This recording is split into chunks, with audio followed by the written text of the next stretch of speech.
जैन साथियों, मेरे चैनल में आपका स्वागत है और हार्दिक अभिनंदन है। आज हम जीके और जीएस के अंतर्गत कुछ महत्वपूर्ण प्रश्न बताएंगे जो आगामी परीक्षाओं की दृष्टि से बहुत महत्वपूर्ण है।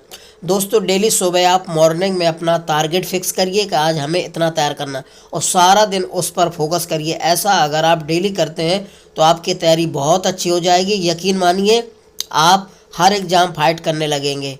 इसीलिए हम कहते हैं कर दिखाओ कुछ ऐसा कि सब करना चाहें आप जैसा। अब देखिए, पहला क्वेश्चन कह रहा है फिरोजाबाद किसके लिए फेमस है, यानी फिरोजाबाद किसके लिए प्रसिद्ध है। फिरोजाबाद में क्या बनता है, किसके लिए फेमस है, कौन सी चीज़ें बनती हैं वहाँ। तो दोस्त, पहला है चूड़ी नगर, दूसरा सुहाग नगरी, तीसरा पीतल नगरी और चौथा है ए और बी दोनों। तो फिरोजाबाद चूड़ी नगरी के नाम से चूड़ियों के लिए फेमस है और चूड़ियों के लिए सुहाग नगरी बोला जाता है। तो चूड़ी नगरी और सुहाग दोनों के लिए फेमस है, प्रसिद्ध है, ध्यान रखना। फिरोजाबाद जो है कांच के सामानों के लिए फेमस है।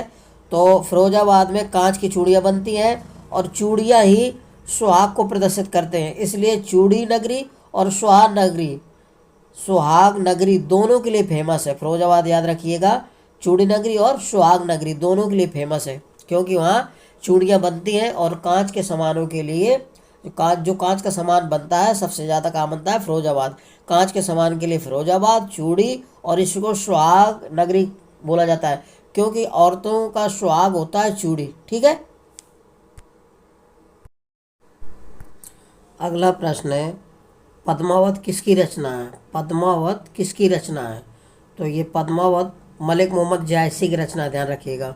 ये कई बार पूछी गई है। पद्मावत किसकी कृति है, ये रचना है, तो मलिक मोहम्मद जायसी के। बी विकल्प सही हो जाएगा। पद्मावत किसकी रचना है, मलिक मोहम्मद जायसी की। दूसरा विकल्प सही हो जाएगा। अगला है 1857 की क्रांति के विद्रोह में मेरठ का नेतृत्व किसने किया था। 1857 की क्रांति के विद्रोह में मेरठ का नेतृत्व किसने किया था। तात्या टोपे ने, देवी सिंह ने, नाना साहब ने, कदम सिंह ने। तो 1857 की क्रांति के विद्रोह में मेरठ का नेतृत्व किया था कदम सिंह ने। मेरठ का नेतृत्व किसने किया था, कदम सिंह ने। तात्या टोपे ने कानपुर का किया था। तात्या टोपे ने कहाँ किया था, कानपुर का। देवी सिंह ने मथुरा का किया था। देवी सिंह ने कहाँ किया था, मथुरा का। अगला है नाना साहब ने कानपुर का किया था। नाना साहब ने कहाँ से किया था, नाना साहब ने किया था कानपुर का। तात्या टोपे ने कालपी का किया था और कानपुर का भी। नाना साहब ने कानपुर का किया था। देवी सिंह ने मथुरा का किया था और कदम सिंह ने मेरठ का किया था, ध्यान रखिएगा। एक बार पुनः समझिए, 1857 की क्रांति के विद्रोह में मेरठ का नेतृत्व किसने किया था, तो कदम सिंह ने मेरठ का किया था। देवी सिंह ने मथुरा का किया था। तात्या टोपे ने कालपी का किया था। नाना साहब ने कानपुर का किया था। ठीक है, ध्यान रखिएगा। अगला है भारतीय राष्ट्रीय कांग्रेस का लखनऊ अधिवेशन 1936 ईस्वी में हुआ था। इस अधिवेशन की अध्यक्षता किसने की थी। भारतीय राष्ट्रीय कांग्रेस का लखनऊ अधिवेशन, ध्यान रखना, 1936 ईस्वी में हुआ था। अगर पूछे कि कांग्रेस का लखनऊ अधिवेशन कब हुआ था, तो 1936 ईस्वी में। इस अधिवेशन की अध्यक्षता किसने की थी, तो पंडित जवाहरलाल नेहरू ने की थी। लखनऊ अधिवेशन की अध्यक्षता किसने की थी, पंडित जवाहरलाल नेहरू ने। भारतीय राष्ट्रीय कांग्रेस का लखनऊ अधिवेशन 1936 ईस्वी में हुआ था और इसकी अध्यक्षता किसने की थी, पंडित जवाहरलाल नेहरू ने, यानी कि बी विकल्प सही हो जाएगा इसका। ठीक है, ध्यान रखिएगा। अगला है कछुआ वन जीव विहार किस राज्य में स्थित है। कछुआ वन्य जीव विहार किस राज्य में स्थित है, तो ये उत्तर प्रदेश में स्थित है। उत्तर प्रदेश के वाराणसी जिले में स्थित है, ध्यान रखिएगा। कछुआ वन्य जीव विहार किस राज्य में स्थित है, तो उत्तर प्रदेश के वाराणसी जिले में स्थित है। किस राज्य में, उत्तर प्रदेश में। कछुआ वन्य जीव विहार कहाँ स्थित है, उत्तर प्रदेश में, और उत्तर प्रदेश के वाराणसी जिले में। तो सी विकल्प सही हो जाएगा इसका, ध्यान रखिएगा। कछुआ वन जीव विहार किस राज्य में स्थित है, उत्तर प्रदेश, और उत्तर प्रदेश के कहाँ, वाराणसी जिले में। तो इसका तीसरा विकल्प सही हो जाएगा। अगला है लाभ का लगान सिद्धांत का प्रतिपादन किसने किया था। लाभ का लगान सिद्धांत का प्रतिपादन किसने किया था, तो प्रोफेसर वारकर ने, ध्यान रखना। लाभ का लगान सिद्धांत का प्रतिपादन किसने किया था? प्रोफेसर वारकर ने। प्रोफेसर वारकर ने लाभ का लगान सिद्धांत दिया था, यह प्रतिपादित किया था, यह इसकी खोज की थी। लाभ का लगान सिद्धांत का प्रतिपादन किसने किया था? प्रोफेसर वाकर ने। ठीक है, बी विकल्प सही हो जाएगा इसका। कौन सा? बी विकल्प। अगला है, किस पुस्तक को अर्थव्यवस्था का उद्गम स्रोत माना जाता है? किस पुस्तक को अर्थव्यवस्था का उद्गम स्रोत माना जाता है? तो the wealth of Nations. The wealth of Nations को अर्थव्यवस्था का उद्गम स्रोत माना जाता है। पहला विकल्प सही हो जाएगा। किस पुस्तक को अर्थव्यवस्था का उद्गम स्रोत माना जाता है? तो पहला विकल्प है the wealth of Nations. The wealth of Nations को अर्थव्यवस्था का उद्गम स्रोत माना जाता है, ध्यान रखना। द वेल्थ ऑफ नेशंस को अर्थव्यवस्था का उद्गम स्रोत माना जाता है। पहला विकल्प सही, इसका राइट आंसर। अगला है, चांदनी चौक का बाजार किसने बनवाया था? चांदनी चौक का बाजार किसने बनवाया था? तो ये बनवाया था शाहजहां की पुत्री ने। किसने बनवाया था? शाहजहां की पुत्री ने बनवाया था। कि शाहजहां की पुत्री कौन थी? तो ये जहां आरा बेगम थी। शाहजहां की पुत्री का नाम था जहां आरा बेगम। चांदनी चौक का बाजार किसने बनवाया था? शाहजहां की पुत्री जहां आरा बेगम ने बनवाया था। चांदनी चौक का बाजार किसने बनवाया था? शाहजहां की पुत्री जहां आरा बेगम ने। बी विकल्प सही हो जाएगा। अगला है, मिशन इंद्रधनुष योजना कब शुरू की गई थी? मिशन इंद्रधनुष योजना कब शुरू की गई थी? तो 2014 में। कब शुरू की गई थी? 2014 में। 25 दिसंबर 2014 को शुरू की गई थी। कब? 25 दिसंबर 2014 को। मिशन इंद्रधनुष योजना कब शुरू की गई थी? 2014 को, 25 दिसंबर 2014 को। मिशन इंद्रधनुष का संबंध है टीकाकरण से। 7 टीकाकरण, 7 बीमारियां, डिप्थीरिया, काली खांसी, टेटनेस, पोलियो, टीबी, खसरा और हेपेटाइट बी। ठीक है, तो मिशन इंद्रधनुष योजना का संबंध किससे है? 7 बीमारियों से। 7 बीमारियों का टीकाकरण से संबंधित है। कौन कौन सी बीमारियां हैं? डिप्थीरिया है, काली खांसी है, टेटनेस है, पोलियो, टीबी, खसरा और हेपेटाइट बी। ध्यान रखिएगा। अगला है, निम्न में से कौन सी नदी एस्चुरी का निर्माण नहीं करती? निम्न में से कौन सी नदी एस्चुरी का निर्माण नहीं करती? तो सिंधु नदी, नर्मदा नदी, ताप्ती नदी। ये तीनों नदियां जो है एस्चुरी का निर्माण करती हैं, महानदी नहीं करती, ध्यान रखना। सिंधु नदी, नर्मदा नदी, ताप्ती नदी, ये तीनों नदियां जो है एस्चुरी का निर्माण करती हैं, महानदी नहीं करती है। गंगा, ब्रह्मपुत्र, महानदी, कृष्णा आदि ये जो है डेल्टा का निर्माण करती हैं। महानदी, कृष्णा, गंगा, ब्रह्मपुत्र ये तीनों क्या चारों डेल्टा का निर्माण करती हैं। और सिंधु नदी, नर्मदा, ताप्ती और एक पेरियार नदी, ये चारों जो है एस्चुरी का निर्माण करती हैं। एस्चुरी का कौन निर्माण करती हैं? सिंधु हो गई, नर्मदा, ताप्ती और पेरियार नदी। महानदी, कृष्णा नदी, गंगा, ब्रह्मपुत्र ये क्या डेल्टा का निर्माण करती हैं। तो इसका डी विकल्प सही हो जाएगा। ठीक है। अगला है, सारगैसम शब्द का अर्थ क्या है? तो इसका अर्थ होता है समुद्री घास। सारगैसम शब्द का अर्थ क्या होता है? समुद्री घास। सारगैसो शब्द पुर्तगाली भाषा से लिया गया है। सारगैसो शब्द पुर्तगाली भाषा के सारगैसम से लिया गया है, ध्यान रखना। सारगैसो शब्द होता है वो एक पुर्तगाली शब्द से लिया गया है, सारगैसम शब्द, जिसका अर्थ होता है समुद्री घास, ध्यान रखना। सारगैसो शब्द पुर्तगाली शब्द सारगैसम शब्द से लिया गया है, जिसका अर्थ होता है समुद्री घास। तो एक पुर्तगाली भाषा होती है सारगैसो, उससे लिया गया है ये शब्द, इसका अर्थ होता है समुद्री घास। तो पहला विकल्प सही हो जाए। अगला है, दल बदल से संबंधित प्रावधानों का उल्लेख किस अनुसूची में किया गया है? तो दल बदल से संबंधित प्रावधानों का उल्लेख किस अनुसूची में किया गया है?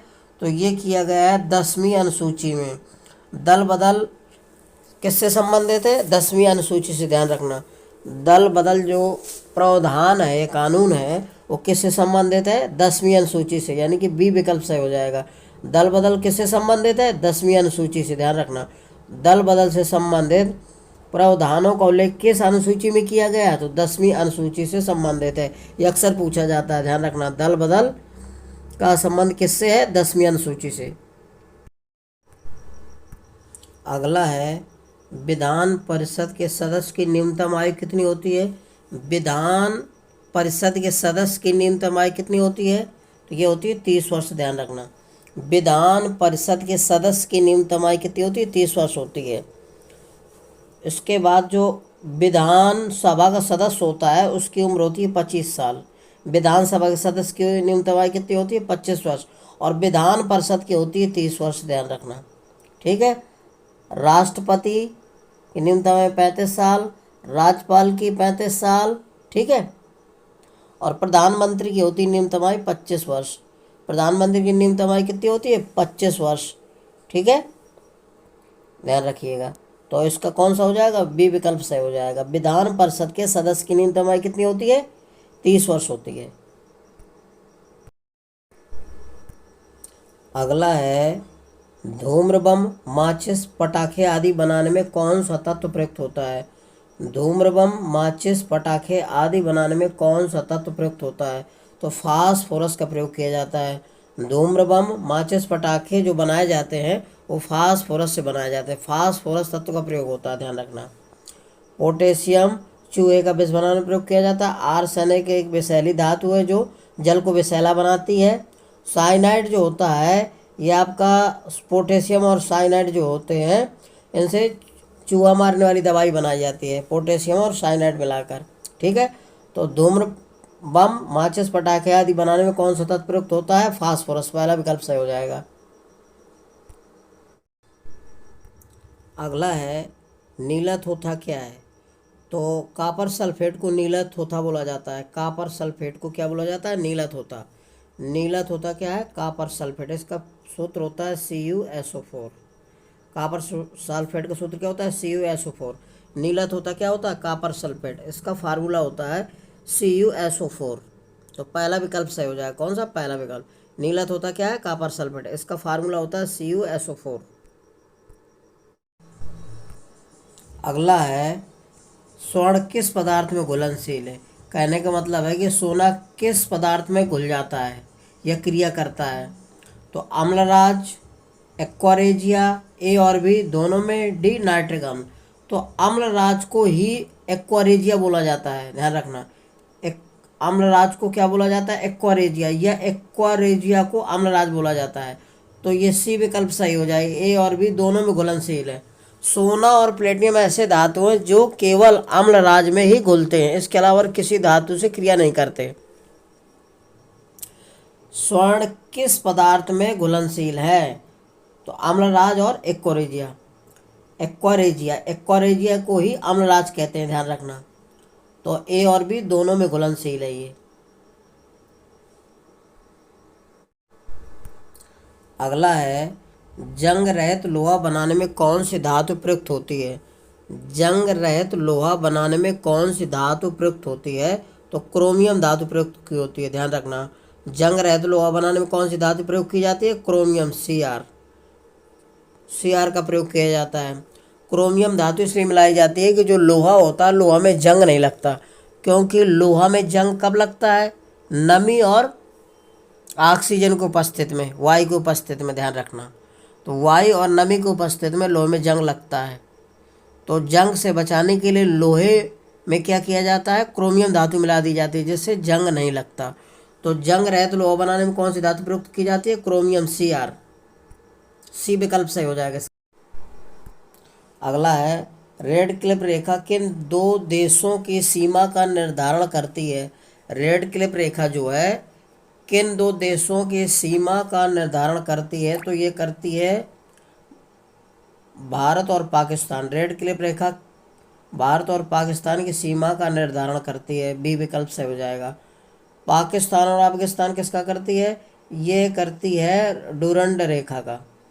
पाकिस्तान और अफगानिस्तान किसको सीमा का निर्धारण करती है? तो ये करती है डूरंड रेखा। और भारत चीन किसका करती है? तो ये करती है मैक मोहन रेखा। मैक मोहन रेखा को करती है निर्धारण, ध्यान रखना। भारत चीन किसका? मैक मोहन रेखा का निर्धारण करती है। रूस और फिनलैंड किसको निर्धारण करती है? मैन रहीन रेखा का निर्धारण करती है। रूस और फिनलैंड मैन रहीन रेखा का निर्धारण करती है। तो ये पूछ रहा है रेड क्लिफ रेखा किन दो देशों का सीमा का निर्धारण करती है? तो भारत और पाकिस्तान की सीमा का निर्धारण करती है रेड क्लिफ रेखा। बी विकल्प सही हो जाएगा। अगला है जॉर्डन की राजधानी क्या है? जॉर्डन की राजधानी क्या है? तो इसकी राजधानी है अम्मान। जॉर्डन की राजधानी क्या है? अम्मान। ध्यान रखिएगा, पहला विकल्प सही हो जाएगा। जॉर्डन की राजधानी क्या है? अम्मान। पहला विकल्प सही हो जाएगा। अगला है मंगोलिया की राष्ट्रीय मुद्रा क्या है? मंगोलिया की राष्ट्रीय मुद्रा है तुगरिक। पहला विकल्प सही हो जाएगा। मंगोलिया की राष्ट्रीय मुद्रा क्या है? तुगरिक। अगला है एन कहाँ की? जापान की है। साइप्रस कहाँ की है? तो साइप्रस पाउंड कहाँ की? साइप्रस की है। साइप्रस पाउंड कहाँ की? साइप्रस की।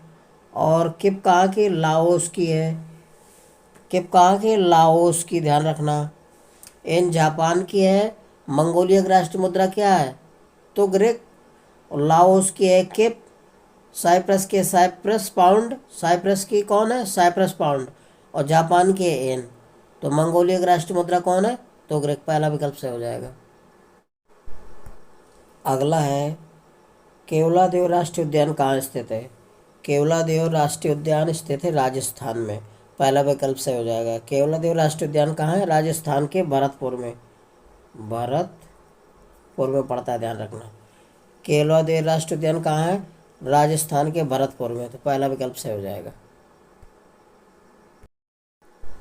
अगला है किस एक्ट के तहत द्वैध शासन की व्यवस्था का आरंभ किया गया था? किस एक्ट के तहत द्वैध शासन की व्यवस्था का प्रारंभ किया गया था या आरंभ की गई थी? Pitt's India act 1784, regulate act 1773, charter act 1813, Bharat सरकार अधिनियम 1935। तो पिट्स इंडिया एक्ट 1784 में द्वैध शासन की व्यवस्था की गई। पहला विकल्प सही हो जाएगा। पिट्स इंडिया एक्ट 1784 में द्वैध शासन की व्यवस्था का प्रारंभ हुआ था। तो पहला विकल्प सही हो जाएगा। ठीक है। अगला क्वेश्चन है राष्ट्रीय मानव अधिकार आयोग की स्थापना कब हुई थी? राष्ट्रीय मानव अधिकार आयोग की स्थापना कब हुई थी? 1993 में हुई थी, ध्यान रखना। राष्ट्रीय मानव अधिकार आयोग की स्थापना कब हुई थी? 1993 में। कब हुई थी? राष्ट्रीय मानव अधिकार आयोग की स्थापना कब हुई थी? 1993 में। ठीक है दोस्तों, यदि मेरा वीडियो आपको अच्छा लग रहा है तो मेरे वीडियो को लाइक और सब्सक्राइब अवश्य करिए। जय हिंद साथियों।